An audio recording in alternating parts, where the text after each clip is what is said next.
Well, it's 4 o'clock. Welcome, everybody. Let's convene the June 18th meeting of the Auburn Water District Board. First order of business is to review and approve the regular meeting minutes of May 21st, 2025. Motion to accept. Second. All in favor? All right. Second order of business is to approve the minutes of the special meeting of May 21st, 2025. I move to approve the minutes from the special meeting of May 21, 2025. Okay. Is there a second? Second. All in favor? Unanimous, I think. Bob? Raise your hand, Bob. What? Raise your hand. Oh, sorry. Financial report, Mike? Yeah, so revenues are slightly over budget and expenses are slightly under budget due largely to timing. The positive revenue variance is being driven by public fire protection revenue that's billed quarterly. There were $17,000 in interest payments made and no principal payments made in May. So the lack of debt service payments caused an increase in cash to $4.2 million from $3.8 million. And that cash on hand is sufficient to service existing debt and fund operations. But I'm happy to answer any questions anyone has.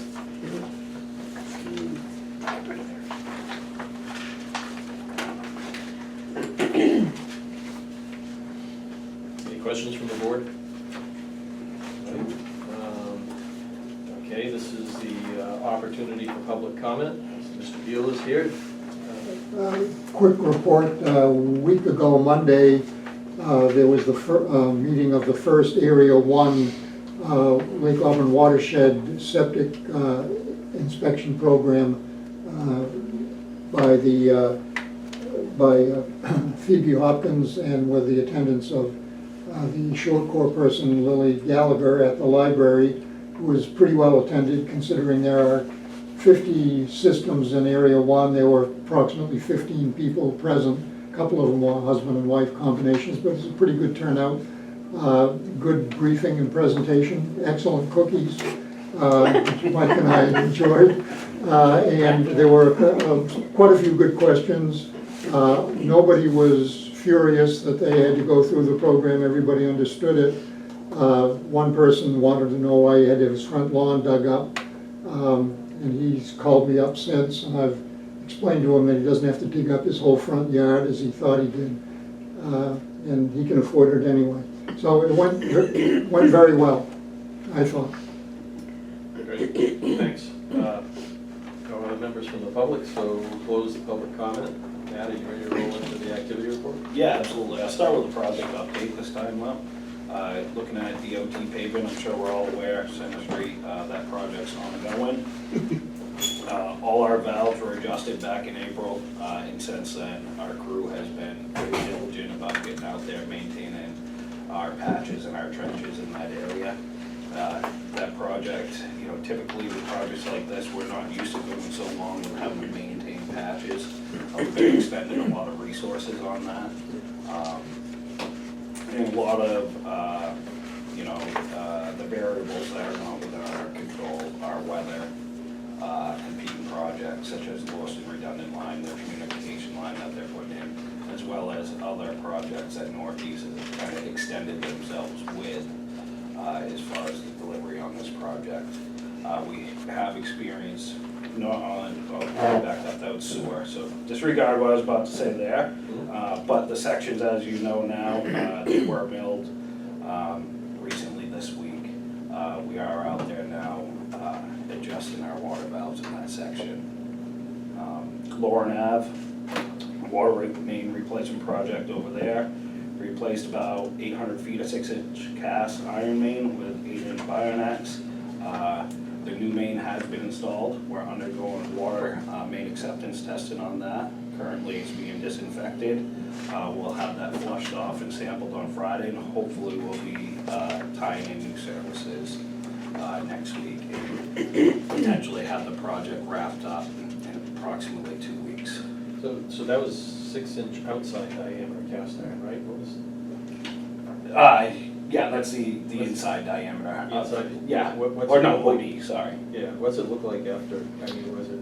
I did not get a coupon of it, I didn't see it. I do know it was stamped in 1933 on the side of that. You can't fit that water bottle in. No. Pretty included, yeah. Yeah, which is common of cast iron, that's not cement lined. Yeah, okay, thanks. Yep.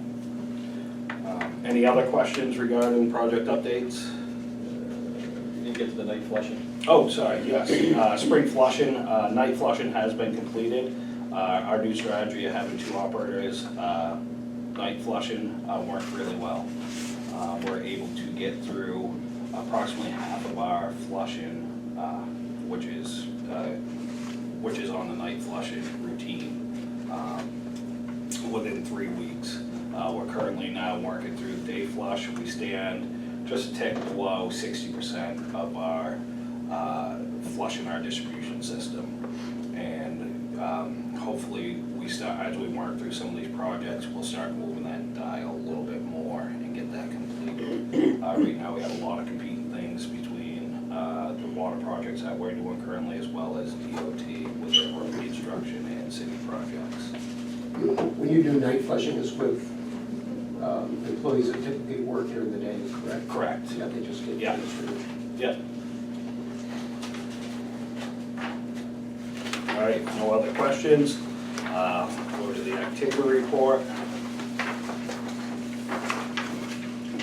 As you see on the mains, most of our time's been consumed with Lauren Ave, the main replacement project over there. Gates, you can see that we've been out there at DOT, adjusting our gates within that project limits. Our PRV valve and altitude valve, the annual maintenance for those valves have been completed by Hydrus Controls. Again, you know, it's critical, those are critical assets within our system. They maintain pressure between our high pressure zone and our low pressure zone. So those are critical assets, important for us to do that work. Hydrants, we've been out there doing repairs on hydrants, and we do have a couple that are called out due to the Lauren Ave project, as well as we have 3 that are currently out of service that we need to schedule. But again, we're trying to find a window with the competing projects that we have to make those repairs. So, Matt, was the 3 that were hydrants out of service there, in the middle of the group there? Yeah. Is it all the similar reason? What was it, do you know what the cause was for being out of service? I don't have the answer for that off the top of my head, Bob, but I can get you that. But there was some, okay, information. no, I just wondered, Yeah, we don't usually if see my- this out of service business. I believe they're all struck by vehicles. Now, Um, okay, now- that answered the question. Now, I don't believe that we have police reports for all those for us to seek reimbursement on those, but I can follow up on that. Just, no, you don't need, just it was hit by a vehicle, Yeah. very extensive damage, so it's gotta be put off till later. Yep, No, that's good, thank you. yep. We had 2 new services installed the month. And then as you can see over here, we had a lot of activity with services between LCR investigations and service box repairs that coincides with our shut-offs for the month.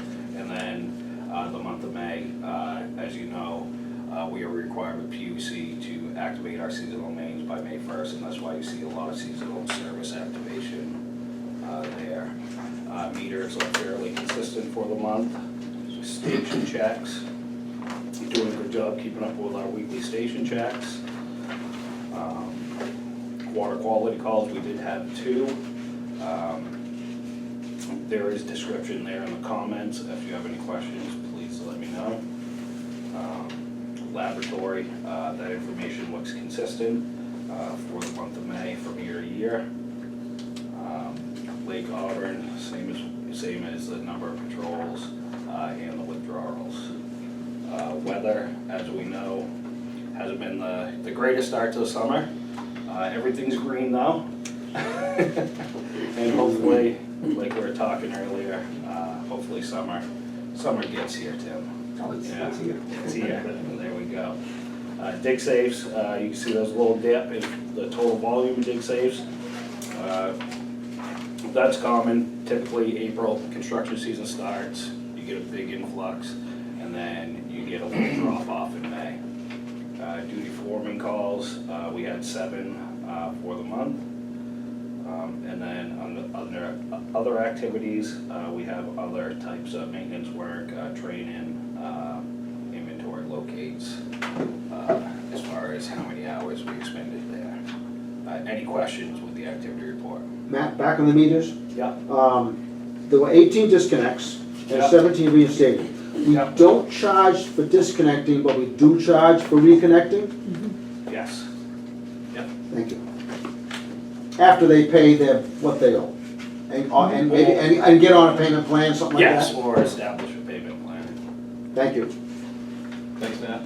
Before we go any further, I neglected to mention that we have a new attendee to the meeting, Tiffany, I'm sorry. That's okay. You want to introduce yourself and we'll introduce ourselves? Sure, my name's Tiffany. I am a new customer service clerk to the Auburn Water Service District. I'm David Lyon. Hi David, nice to meet you. Jeff Harmon. Dennis Bergeron, who forgets things frequently. Tim Simpson. Thanks, Tim, nice to meet you. Bruce, for you. Nice to meet you, Bruce. Well, Karen, I from know yesterday. you, yes. Thanks, guys, appreciate it. Apologies again. No worries. Welcome aboard again. Thanks, Bob. All right.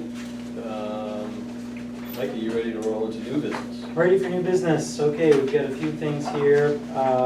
Lake Auburn Watershed Protection Commission appointments. Every year, the Water District has the pleasure of appointing a commissioner to serve a 3-year term. At this time, the commissioner that is up for reappointment is a resident of Auburn, or a resident of the district as it's so described. Last month, we posted a volunteer form on our website. We pushed it out on social media. And the current appointment of Camille Parrish has resubmitted paperwork and is interested in renewing her appointment to the commission. We did not receive any other applications. So I did put that in the packet, and I am seeking the board's appointment of this.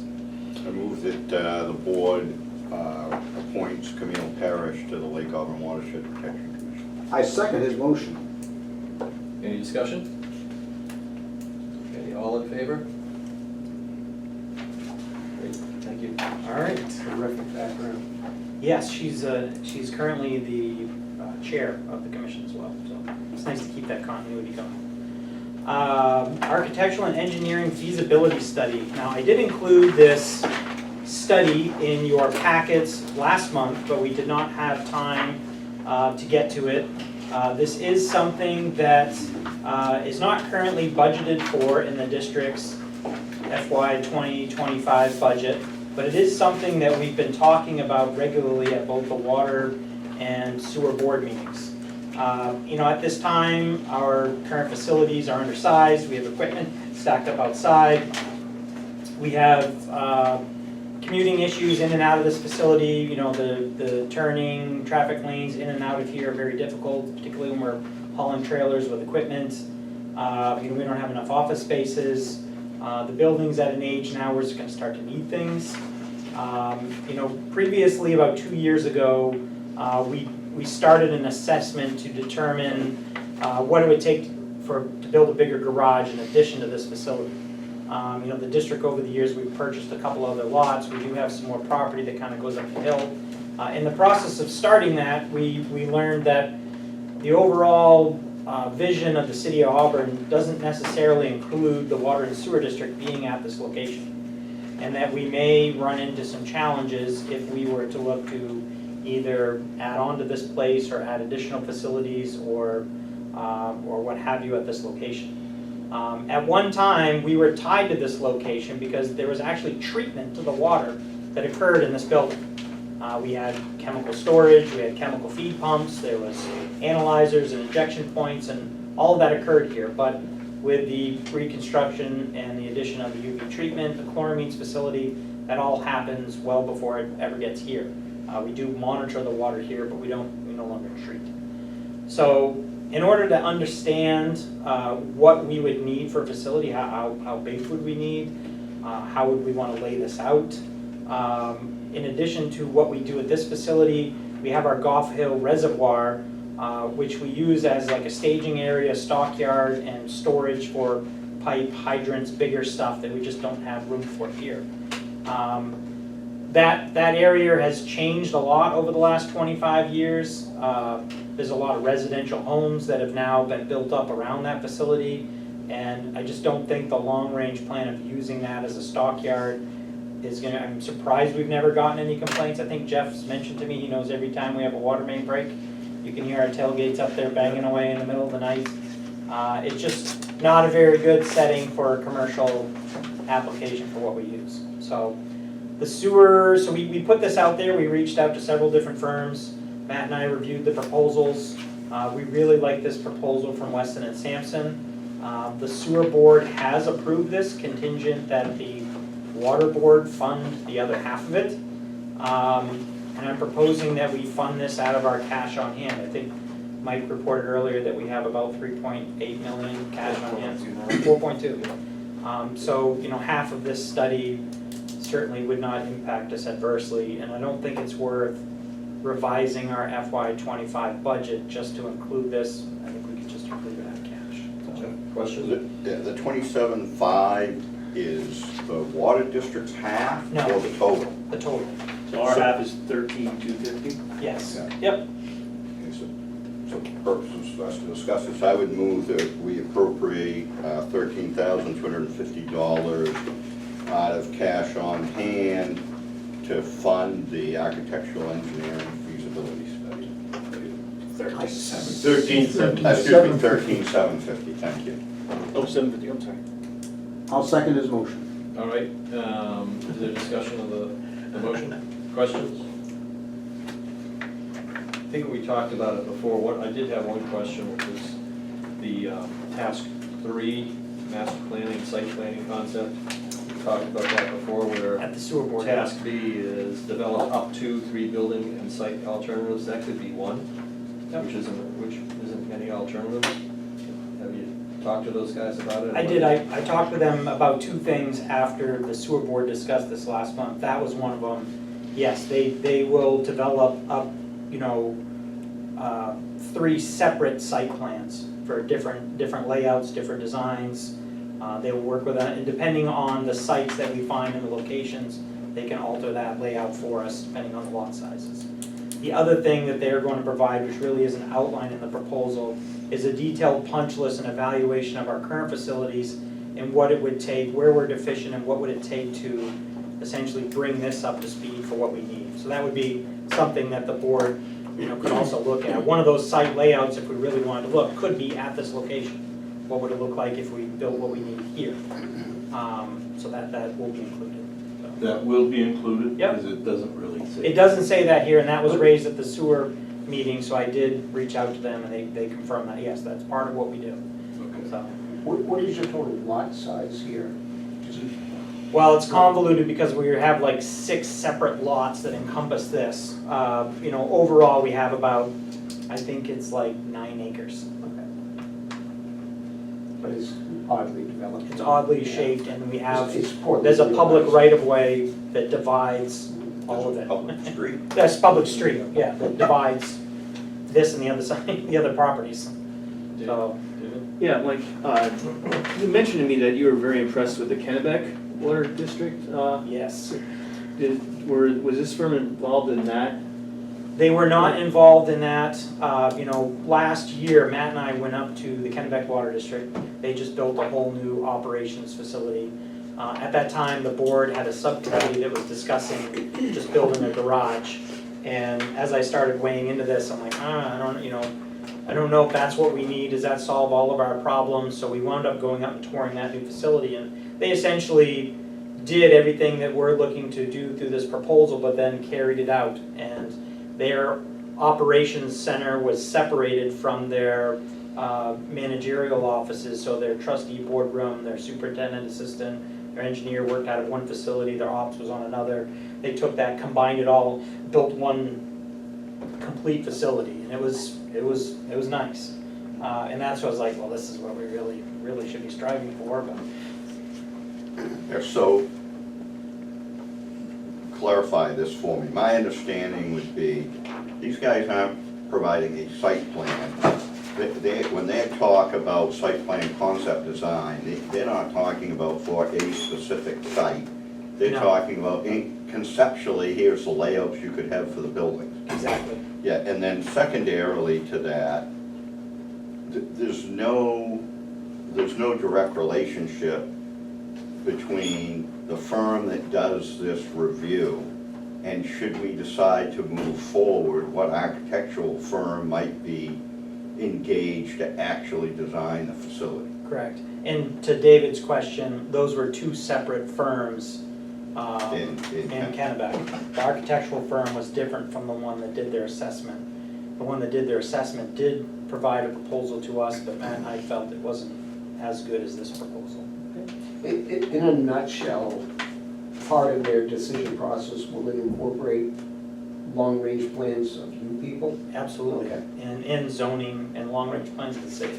Okay. Further discussion? Okay, all in favor? Unanimous? Great, thank you. Next one, infrastructure planning study for Lake Auburn water supply. I love all these big titles. So as you know, we've been working on what I've been calling a water quality study. Essentially, you know, in your packets is a proposal from CDM Smith. What we're trying to understand is, you know, based on the current water quality in Lake Auburn, based on the trends of the water quality in Lake Auburn, when should we as a district consider filtration? Should we consider extending our intake pipe? There's been several studies recently looking at in-lake phosphorus with treatment recommendations. When should we prioritize those and how should we prioritize those? So looking at all of those things.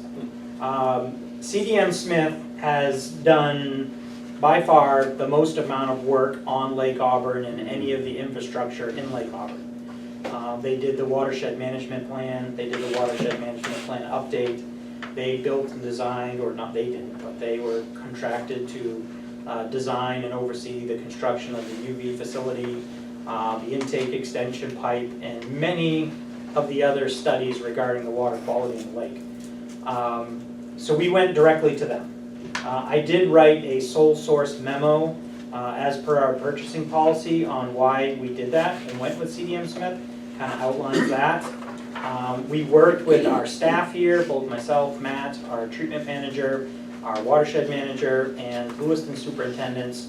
We met several times with CDM Smiths. We came up with this proposal that we feel addresses these concerns and that will give us a solid plan moving forward. So we can start planning, but when do we need to think about filtration or further treatment? It may not be filtration, it might be some other type of treatment.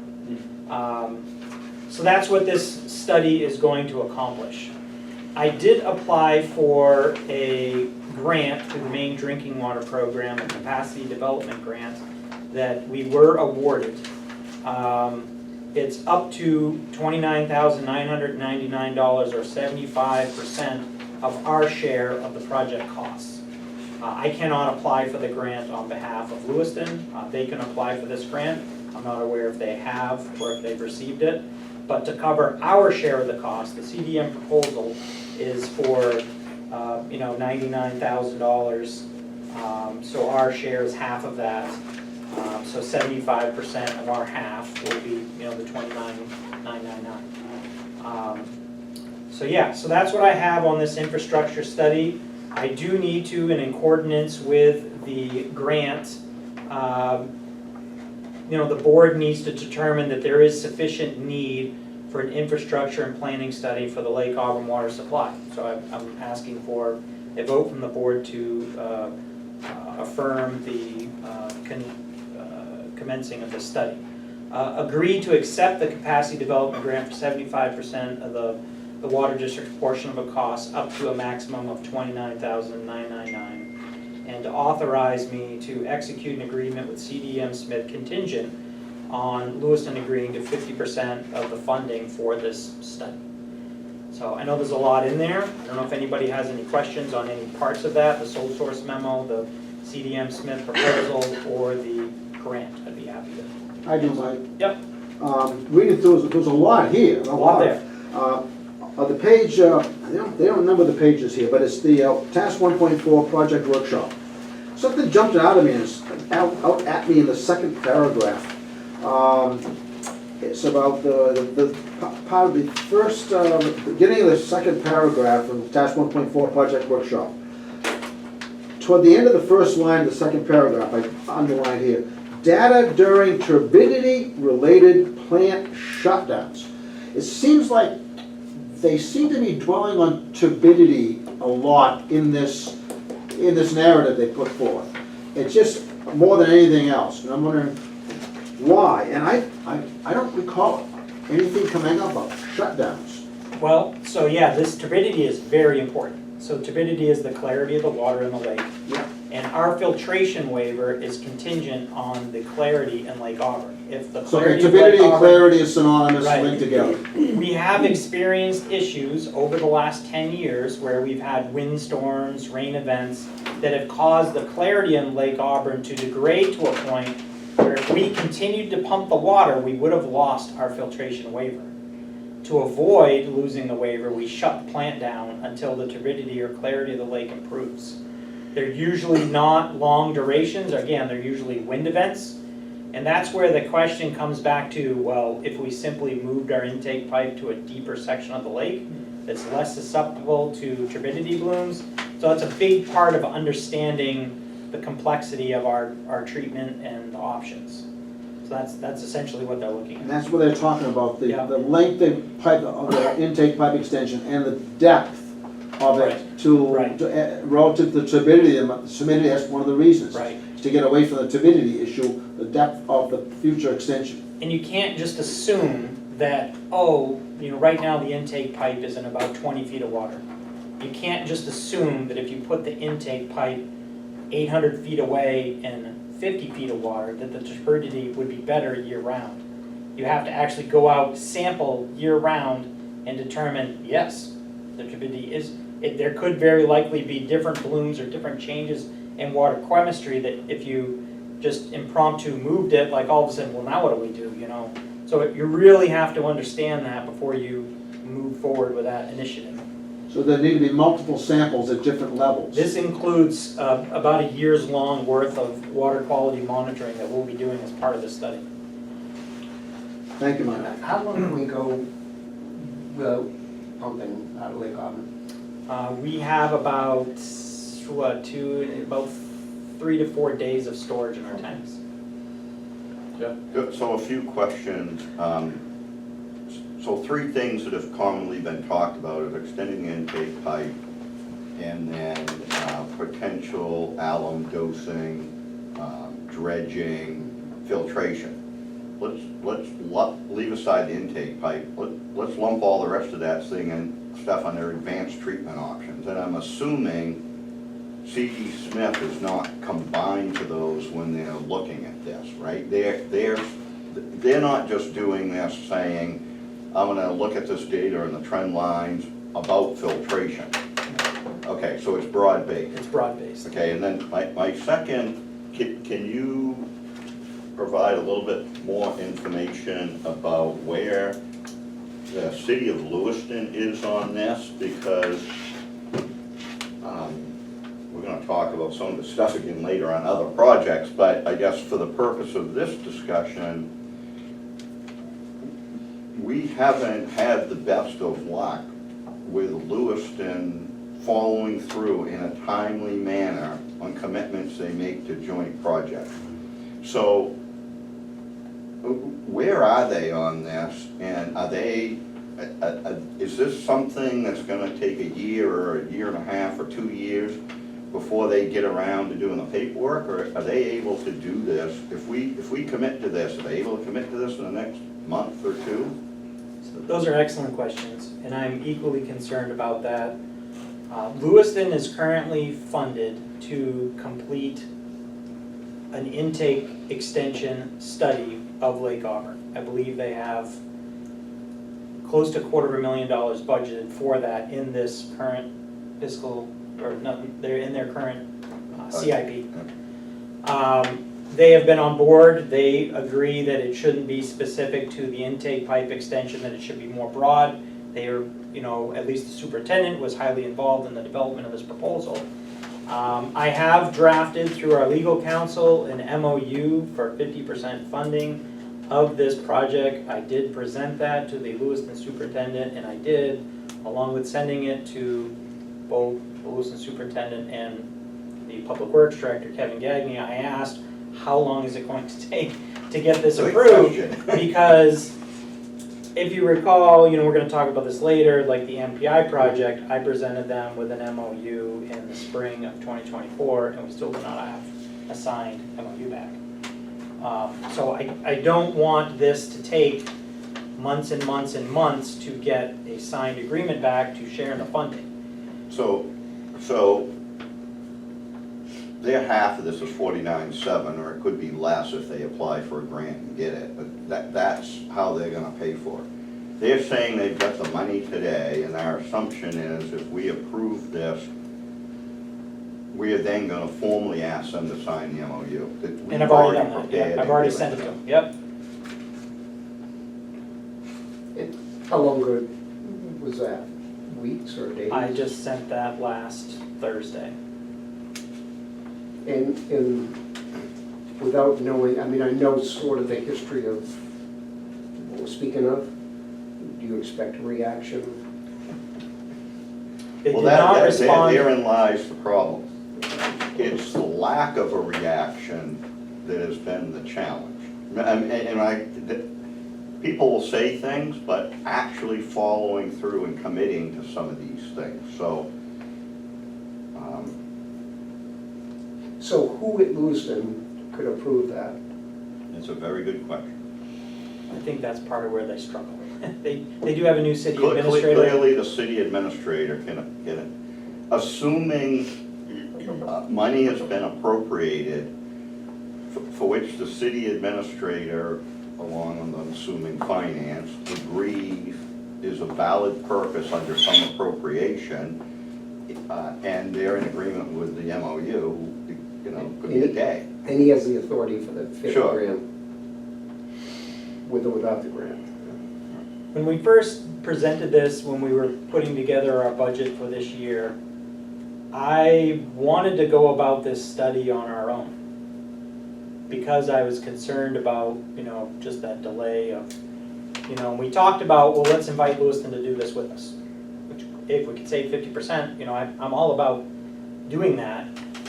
But, when I first was putting this together, my mindset was more on, well, we're gonna do this for us, and you know what, it is what it is.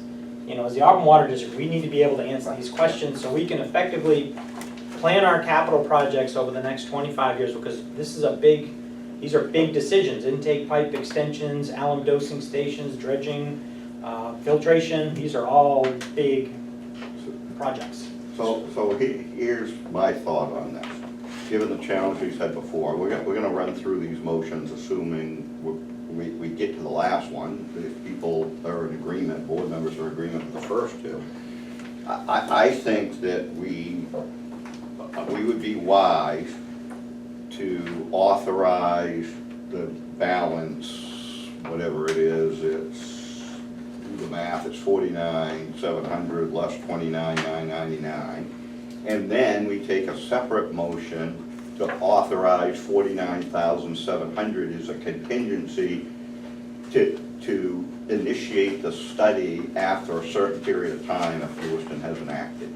So we can pick what it is, like 60 days would seem in our world more than reasonable, but maybe sometimes it isn't with them, but that would be my thought on this, because we absolutely need to do this, and I think we should treat the need to do this and getting the study done separately from some of the issues of moving paperwork through the process at the city of Lewiston. I'm happy to hear what other folks think. That would be my thought on how to handle it. So, I'm in full agreement, because what I'm hearing as the new person here, this is critical to our future. Okay.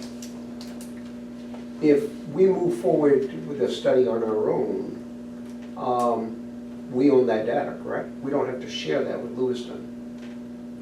No, but I don't think that, Personally, I wouldn't go down that road and say we're not gonna share it with you, because the outcome of it is going to be determinative for planning for these advanced treatment options, whatever they might be. I think that this study's gonna take quite a while. And unless they tell us you've waited way too long, the study's done, you gotta do these things immediately, there's gonna be more time. I think there's time to work out the issue. I don't think that Lewiston would be opposed to spending the $49,700, right? I think it's a matter of getting things going. So, we would do this if they don't sign, and if we decide on 68 and we go ahead, I think then we go back and use the various mechanisms available to us, both through the superintendent dealing with the City of Lewiston Water District, and then at the political level to move this forward for them to kick in their money.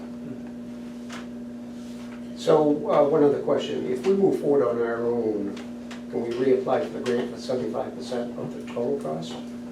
They'll only give up to a $30,000 grant. Okay, That's the cap on To this grant, each applicant. yeah, to each applicant. so I'm in total agreement with what you If this was proposed. $3 million, it'd be a different deal, but it's $49,700, and in the scheme of things, getting this thing moving is the important thing. It's really $30,000.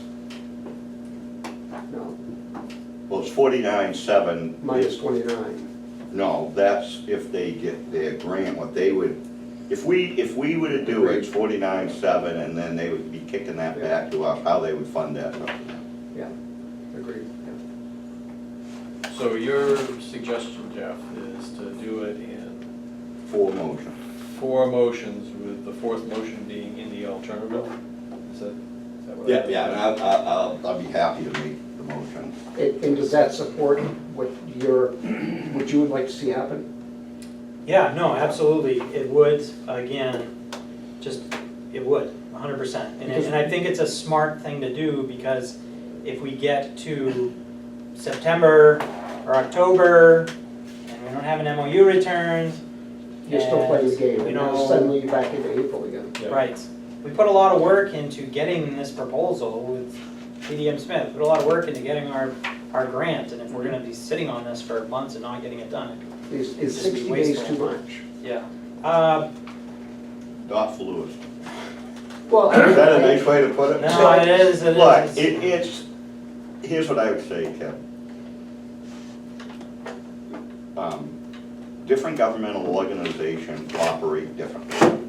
And in the scheme of governmental operations, Lewiston is the most fast-moving governmental organization there is. I think 60 days is a reasonable time frame to deal with this with Lewiston. Enough time so that their slower moving organization should be able to effectuate this within 60 days. If we gave 30 days, that might be a bit of a struggle for them, just going through normal channels.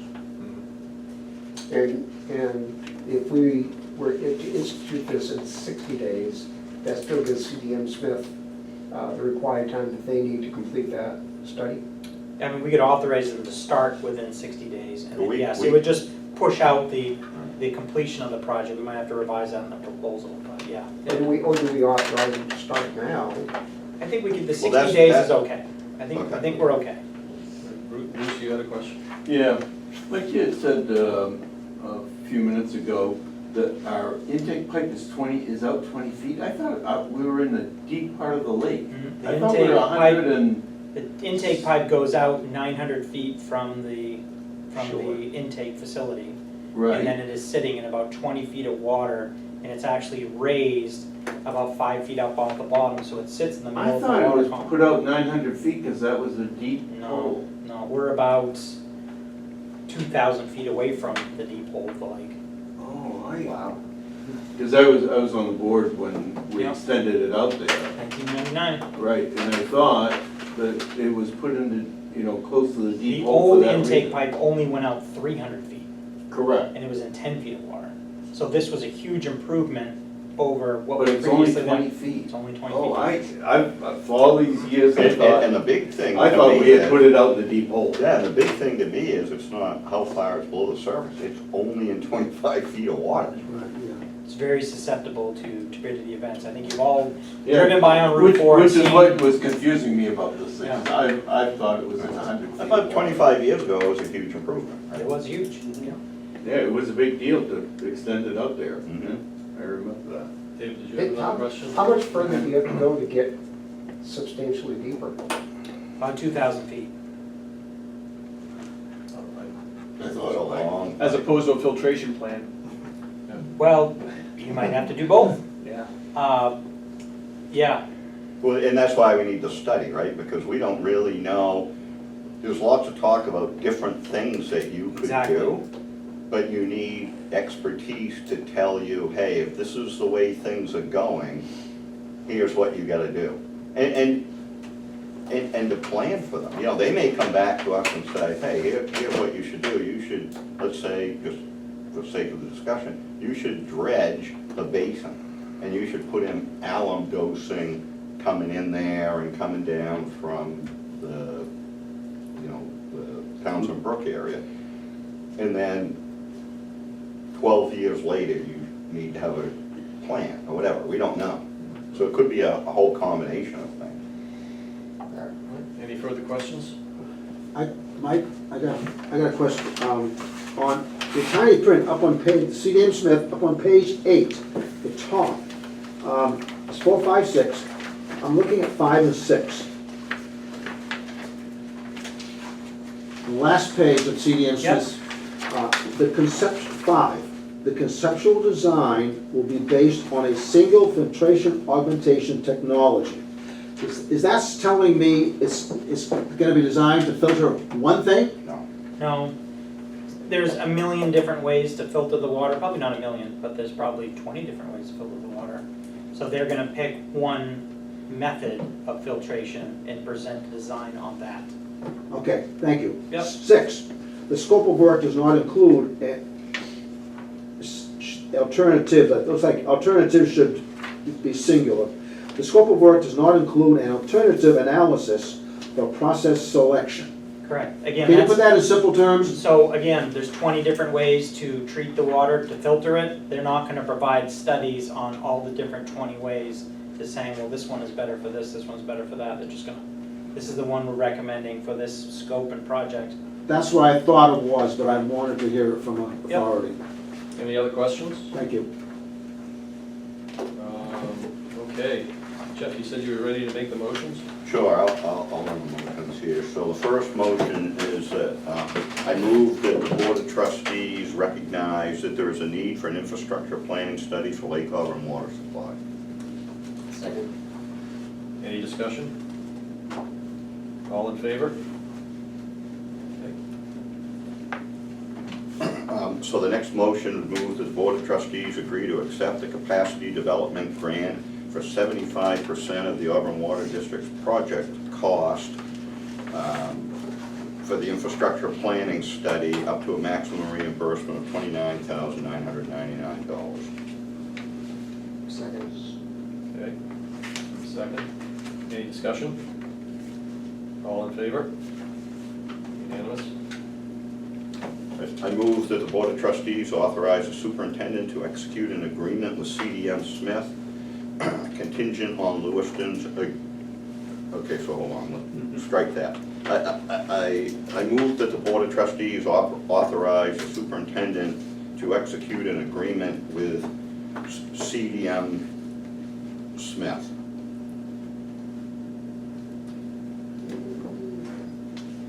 And then there'll be another motion about the funding.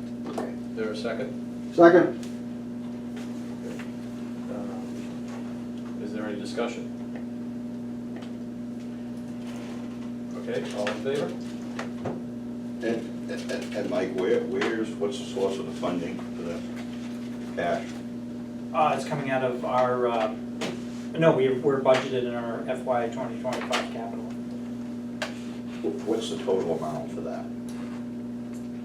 Is it enough to cover the whole study? No, Less the 29.9? I think it's 30, I think we budgeted $30,000 this year to do this. So the balance would be a cash on hand? Right. Okay, so, I would move that the Board of Trustees authorize the superintendent to expend currently budgeted, currently appropriated funds for the Auburn Water District's 50% share of the planning study, and further, that if the city of Lewiston doesn't execute the MOU within 60 days from notice from the superintendent, that the superintendent be authorized to obligate $49,700 out of cash on hand to initiate the study pending the authorization by the city of Lewiston. Second? Okay, is there discussion? Tiffany and Diane, did you guys get that? Pretty much. Boy, that was a lot. Quick, the camera's rolling, so. Yeah, thank Okay, you. well- The camera's rolling. David, Just We'll so have to look clear, at the, we'll have to look at the video on this one. we're authorizing Mike to sign the agreement, and that if, and also to send a memorandum of understanding to Lewiston to pay $49,700. 700. If they don't respond within 60 days, we are gonna take money out of our cash on hand and pay it to CDM Smith Mhm. To complete. to complete, yeah, so they can initiate the study, then we wait on Lewiston. Okay. And theoretically, Lewiston could never put the money in. They may or may not. Right. I mean, I think it's a fair assumption that they will, and it's more a matter of timing, so we get this going. But the motion, the way the motion would read, if Lewiston just said, no, we decided we're never doing this, we're on the hook for the 49.7, which, in the scheme of what we're trying to learn, I think we should do that. I think we have to do it anyway, so, further discussion? All in favor? Unanimous. Okay, old business. Awesome, thank you. We have one more thing under new business, AWSD legal representation. Looks like I misplaced that in my memo, sorry about that, but it's a little out of order. For the last 3 years, the district has been using Eaton Peabody. Mike Hodgins specifically has been assigned to consult with the district on legal matters. Prior to that, the district had used Skelton and Tainer and Abbott for many years. Our assigned counsel was Jim Pross. There's been a lot of turnover at Skelton and Tainer. You know, we were also conflicted out from using them when we got into litigation with our other municipal partner. But since Jim Pross left, we got Grady Burns, and then he left, and then we got assigned Amy Dietrich, and now she's left. And I did get a letter from Skelton Tainer asking if we want to keep our files there and be assigned a new representative, if we want to transfer our files to another firm. In the midst of this, Eaton Peabody and Mike Hodgins, Eaton Peabody has now essentially gone out of business. They've closed their office. Mike Hodgins now works for Verrill Dana. He's still working out of the same office. He still has several of the same staff members, but he's now going to be practicing law through Verrill Dana. Verrill Dana, as from what I've been told, is going to be in agreement to hold our current rates that we've been paying for counsel through Eaton Peabody, and that the rate that we're receiving is a reduced rate from what they currently charge. Talked to the sewer board about this last night. What I'm going to do before the next meeting is to solicit proposals from both Skelton Tainer and Abbott and from Verrill Dana for legal services. You know, asking who are we going to be assigned and what are their rates for service. Some of the other discussions that we've had, you know, one thing that we learned through the litigation is, you know, traditionally the water district and sewer district have always used the same attorney, and that both districts have used the same attorney as the commission, which again puts us in an interesting position. If we ever got into any legal discussions with them, it kind of conflicts with each other. So I would recommend that we have a separate, our own attorney. I've been, enjoyed working with Mike. He communicates well, he communicates quickly. I feel like all of his advice has been effective. I think he's a good representative to continue working with, but I just want to make sure we get something from Beryl Dana committing to being able to have him serve us. So, Yeah, so I agree with Mike. Mike Hodgins, I think, has done an excellent job.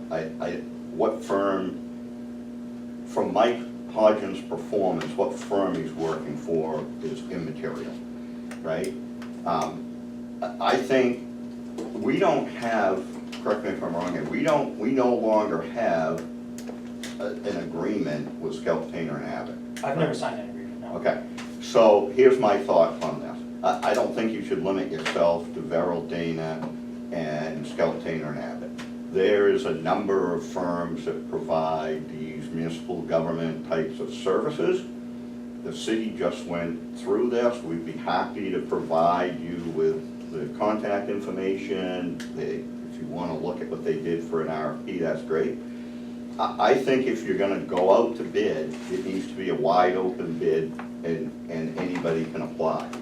So I think if Beryl Dana is willing to continue this, I think we should set some date, like say we plan on continuing services with Mike Hodgins through Beryl Dana through the end of the calendar year. And in the interim period, we should go out to bid for legal services.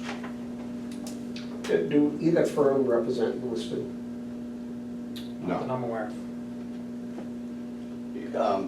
So Lewiston, because the water division's part of the city, is represented by Brandon Isaacs.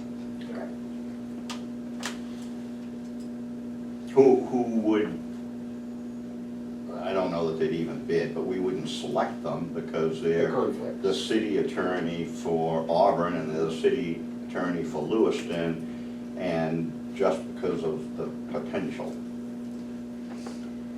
problems.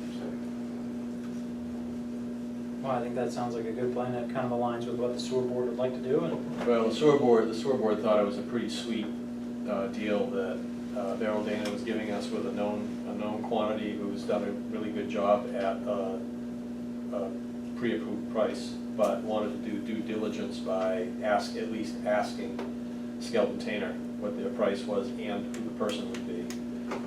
But even better would be, just if the city has the contact people already, just sending out a request.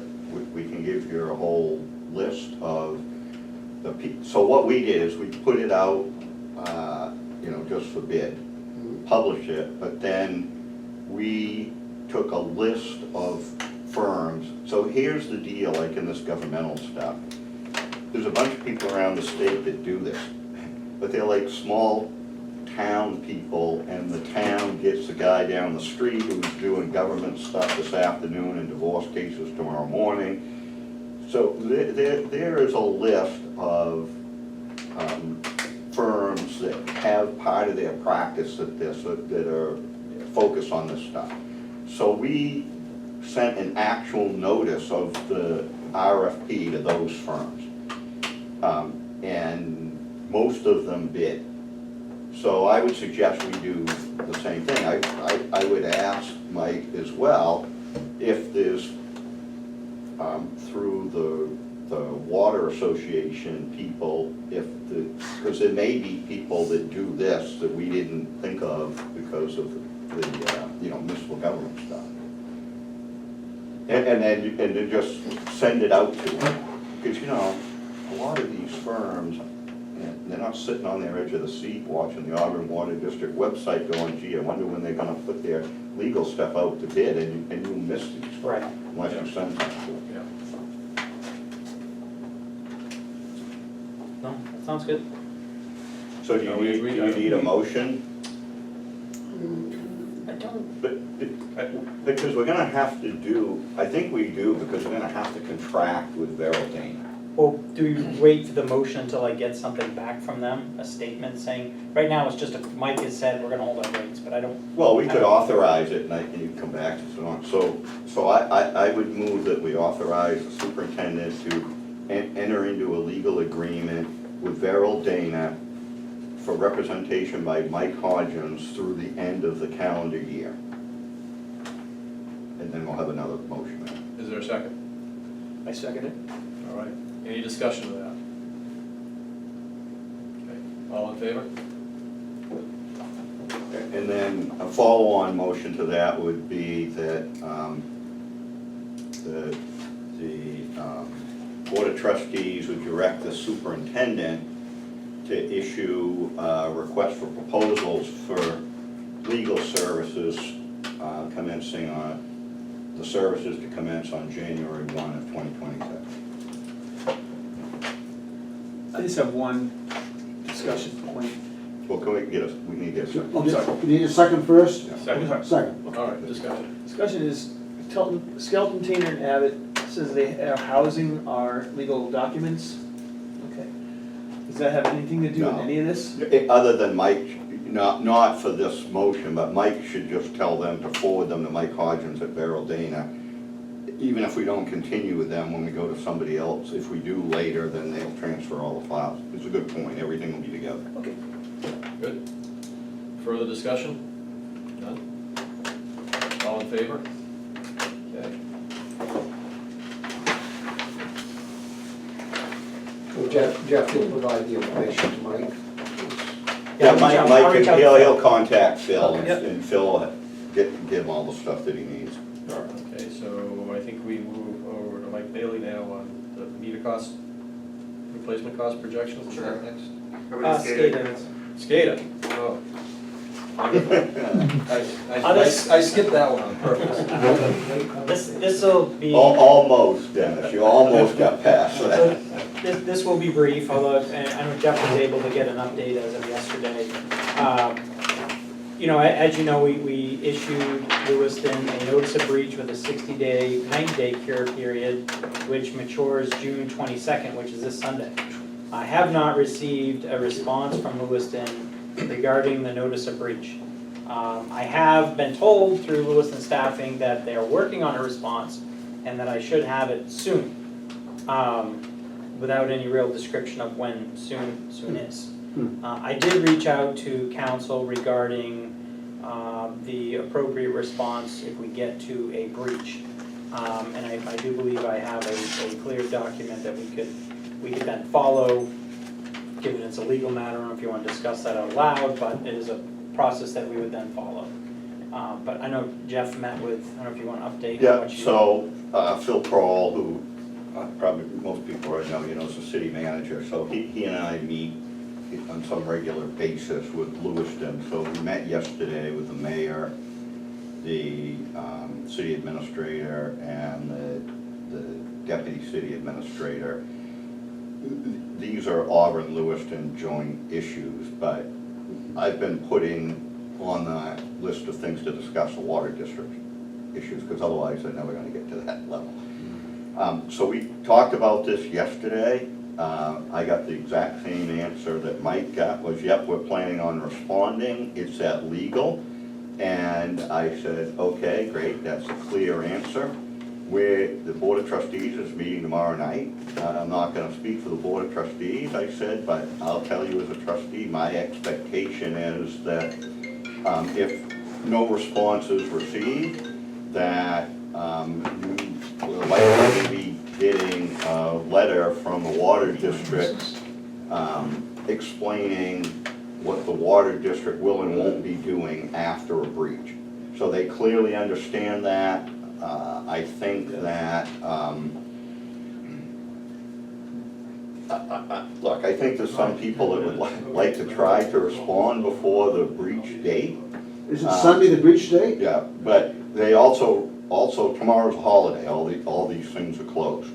So, but I think we should proceed in that manner, right? If the date, come Monday, if nothing's been received, then Mike should send the letter explaining, so it's very clear to them.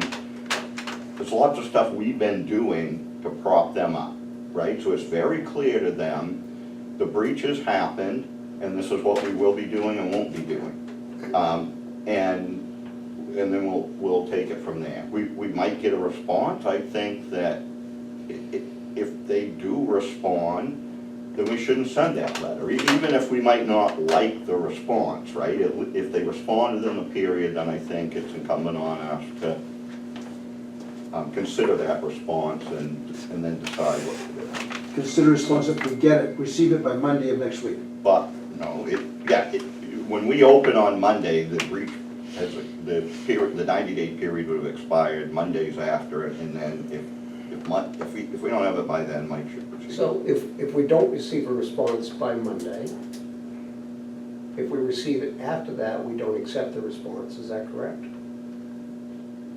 Well, I think if we receive a response after that, you're correct in that it's too late, because we're going to have communicated to them, you know, what we are and aren't doing. The Auburn Water District as an entity would have assumed breaches occurred, and we're proceeding under that understanding. There's nothing to prevent us from considering what they say, even if the breach is concerned. And I don't think anybody thinks that having this unresolved is a good thing. I think that it needs to be resolved. I think this body's been quite clear about what the alternatives are, and they've sort of started down one road, but they are a long ways from completing it. And I'll tell you exactly what I said in that meeting yesterday was, look, the things that you've done by having the guy come and do the training and being on call, that's great.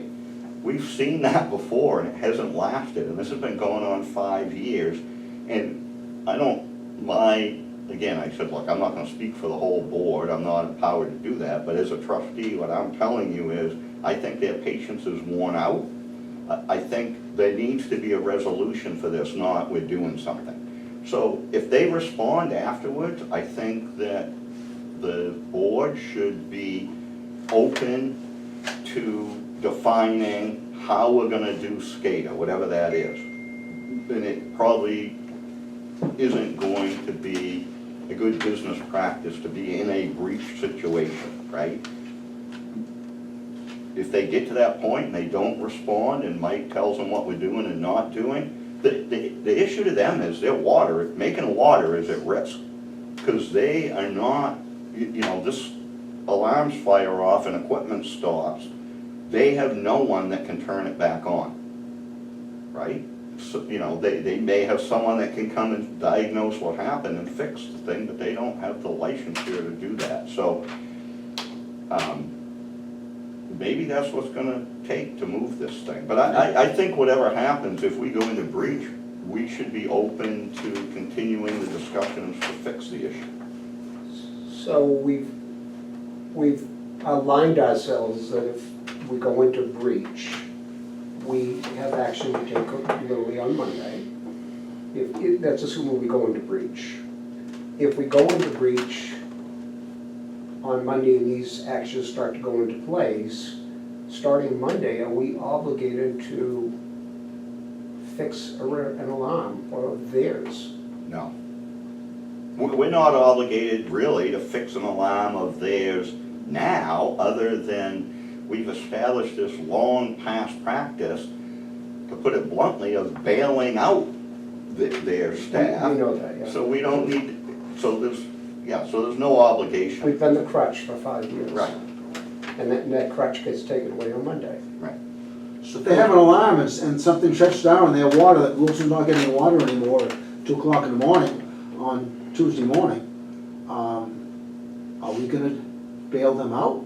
Their staff's gonna have to determine the issue and erect the fix. Say again? Their staff will have to determine the problem and erect the fix. We're not gonna, But are they You know, licensed to do that? that won't be our worry, really. That's gonna be their responsibility to determine, figure out, and get running, if we get to a breach.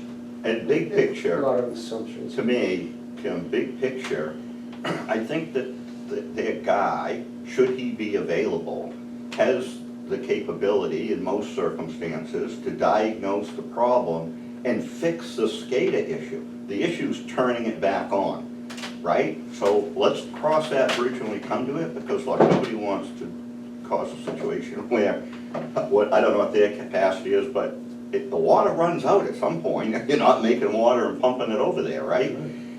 Nobody wants to put the residents of Lewiston in a situation where there's no water, right? That's a bad optics for the board. If that's front page news, it doesn't look Right, for Auburn. but, so we can cross that bridge when we come to it, and there's probably some things we wanna say to them if it gets there. But I think if that happens, and they come there, and the guy fixes it and everything, and it's just, the only issue is turning it back on, you know, I think we should be open to doing that, but I think there's some very strong statements that we wanna make that go along with doing that, because you don't wanna keep doing that over and over and over again, because it's half a loaf and maybe they think that's okay, but we don't wanna be in that position on an ongoing basis. Knowing Lewiston, if it did happen and they weren't doing what they need to do as part of the agreement, I'm sure they'd find a way to blame it on us, and to be all over the newspaper that we Well, shut off the water to Lewiston. Yeah, I don't, I can see that happening, I can see it Well- happening, listen, but I won't belabor it. yeah, I don't know if we'd get to that point, right? I think that, if the breach occurs, once there's an alarm on some piece of equipment that shuts down water going to Lewiston, it's gonna ratchet this up to the next level. I think we need to put some thought into, if that happens, what are we gonna say to them? And I think Mike should confer with Mike Hodgins about that situation and what we should communicate to Lewiston, so we're not abrogating any rights that we have, you know, so it's not putting us on the hook to continue to do this, but on the same time, you know, nobody wants to stop sending water to Lewiston, right? That's gonna be, as Tim said, that's not gonna look good on the front page of it. That's what I'm getting at, it'll all fall back on us. But on the other hand, they've had more than ample time. You know, listen, if we got this notice, it would take like 2 days, and Mike would get time with Mike Hodgson to explain this, he'd be calling over there and we'd figure out what we're gonna do. So there's been ample time for them to give a response. Yeah, and for the edification of the new board members, there has been an alternative provided to the Lewiston Water District to provide the service for a fee. Yeah, it was It's a very reasonable. It was not a lot of money. So- 24,000, right? I thought it was So, I mean, it's too bad we've gotten to this point, but I think we're there. Do we need a motion for this? Everything's already in place, isn't I it? think everything's in play. The only thing that I'm going to say is, and I'm not an attorney, I think sometimes my wife is, but that's neither here nor there. But when you look at it from a legal perspective, particularly our attorney, when he sends that letter on Monday, because he'll have to, that they breached, it's a very clear line in the sand legally. It's not something you're wishy-washy on. He won't be sending a letter, just to be clear for the board, he's not sending a letter that there's a breach. We've already sent that 90 days ago that said, this is, and you have 90, so we've already sent them the breach letter, they had 90 days to cure this. And they, at this point, their discussion is, we're gonna respond to you. We don't know if that's gonna cure it or not, we don't know what they're gonna say. So, the breach will, the cure period will have expired, and they'll be in breach, and all we're doing is, it's advantageous to us to be very clear what the expectation should be around SCADA, what the Auburn Water District's going to do or not going to do now that that period has expired. In my opinion, on Monday, it's a black eye for Auburn, but in my opinion, on Monday, we don't assist. And I know that's a tough road, but that's it. We've done it for 5 years. Yeah, I think it's fair to say, Mike, we're not intending to assist the diagnosis and fixing of SCADA issues. The question is, can you turn the water back on? And let's see what happens, and we can talk about that. Mike can confer with Dennis, you know, day to day here, if something happens, and we can decide what to do. Is there a potential that we would, if this happens, and they don't respond by tomorrow, by Friday of this week, in favor of this, we need to have a special meeting of this group? No, okay. I think Mike's correct. We've got this set up so the cure period will end. We've already talked in prior meetings about sending out the letter. And, it's gonna be clear that in the letter, the things we've been doing to help them out that aren't going to incur in the future, they're gonna have to pick that up. I think the one issue is if they do pick it up and they fix it, but they can't turn the water back on, but they fixed it correctly, are we gonna do anything about that? My personal opinion is we should, but we should think about what we're gonna communicate to Lewiston if we do that, and Mike should talk to Mike Hodgins about that, because, look, I'm not sure that it's, in the big scheme of things, Lewiston people, residents of Lewiston turning the tap on and nothing comes out because their stored water is gone. And the reason that that's happening is they fixed the thing, but someone with a class 4 water operator's license wasn't willing to look at it and say, yeah, turn the valve back on. Is that, because they don't have a class 4? Right. Okay, Is that not correct, that they won't do it, but they don't have one. What does it entail to get your class 4 license? That's a whole nother rabbit trail. Just in a high level of 6 months, 3 months, 8 months, a It year, could take several years. several years. Yeah. So they don't have that ability unless they Correct. hire from outside. Well, their SCADA person does not have that level of licensure, but there are other staff members at the lake who are shared staff members who do have that level, Right. and they would have the ability to turn back on. It's kind of a convoluted thing, but, we will address this on Monday Okay. if this winds up they failed to cure. I was just gonna say. Well, I don't want to put either of you in a bad position, but again, to me, if we turn it back on once, we'll turn it back on twice. Well, let's see what happens, and, I think it's reasonable to expect that if they don't get the thing by the cure period ends, and we send them this letter, something's gonna happen, right? I mean, they're gonna have to respond in some way. All right. All right, it's 5:09, let's go to the meters. Go for it, Mike. Yeah, so this looks similar to what you've seen in the past with a couple additions. Essentially, we have this big meter project coming up, and we have a lot of cash on hand, and we're trying to figure out what are our options for actually funding this thing. So I went through the current year budget, and essentially we have a shortfall of 1.3 million that's going to be funded through our cash reserves of 4.2. At the bottom, we need at least 1.39 million cash on hand for 100 days operating cash and the Lakeshore Drive culvert project. So in order for the numbers to work, I think we need a bond issuance of 1.5 million. And up top here, I have the amort table for that bond, just an estimated rate, estimated term of 10 years. That would be at 173,000 to our debt service each year. And if we wanted to try to cover that debt service, increase in debt service with a rate increase, I basically took our metered revenue, divided that by the debt service, and that's a 6% rate increase that would cover the debt service.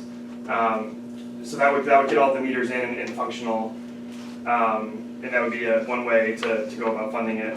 If anyone has any questions on what's going on here.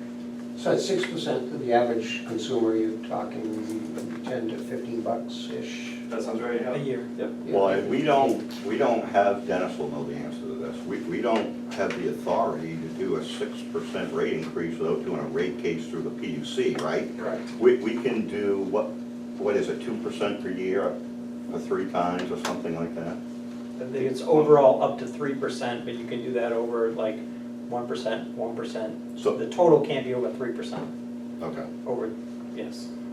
And what we don't know in here is what revenue gains we may get because of the new meters. We estimate about 10%, so that'd be like $300,000 once everything's installed. So we factor that in. potentially, you're not gonna have to do the rate increase to cover the, Sure. Not the full 6%. You may be looking at less than 6%. Or you may be looking at 9 if you need to cover 173 and you bring in $300,000 a year more Right. revenue plus. So again, this was just for an FYI. I know the board is kind of leaning towards doing this next year. We're just trying to build this. If there are any other questions that you do have on this, we'll continue to work on it and have it prepared for next year's budget. And, you know, if it is something we do want to continue with, like I said, we'll start working on this rate case and building what we need to make sure we have this in place for next year. So you really don't need a motion in order to continue? Not looking for one tonight, no. One We're just last planning. question for Mike. How do the bonds work? If we do the bond and then we find out we have the cash coming in and we just pay this thing off, you still have to pay the full interest rate? I think so, I'd have to double check on that. I don't remember. Yeah. The full interest for the 10 years. Right. Even if we pay it off Meaning early. in that instance, then it wouldn't be worth paying it off. Right.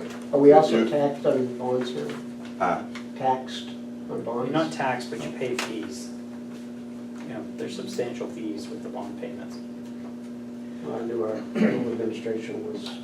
I did have a quick little showcase on the meters, but I'll send that out separately, just so you guys can see this information. We've started putting Camstrut meters in, we're seeing awesome stuff. It's gonna be really great. We are talking about, we've been working with the manufacturer, we're gonna be setting up a separate page on our website, the AWSD website.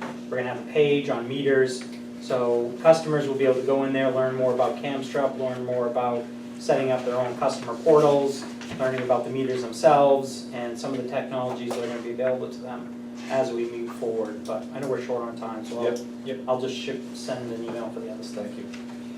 The water quality update? Yeah, water quality, there is a trend in the packet on water quality.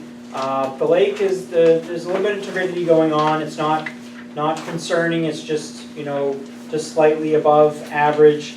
From what I understand, what they're seeing is mainly pollen in the water column.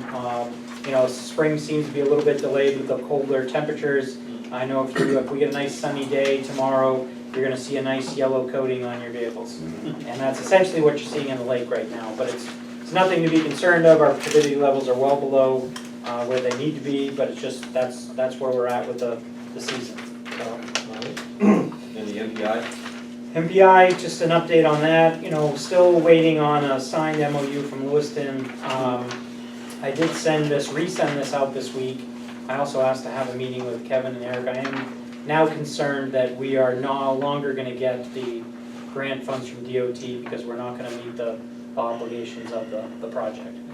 We just simply don't have enough time to design and construct and replace the culvert on Lakeshore Drive. So two things there. We brought this up yesterday. Nobody in the room knew what the hell we were talking about. You know, the mayor, the city administrator, deputy city administrator, you know, deer in the headlights look.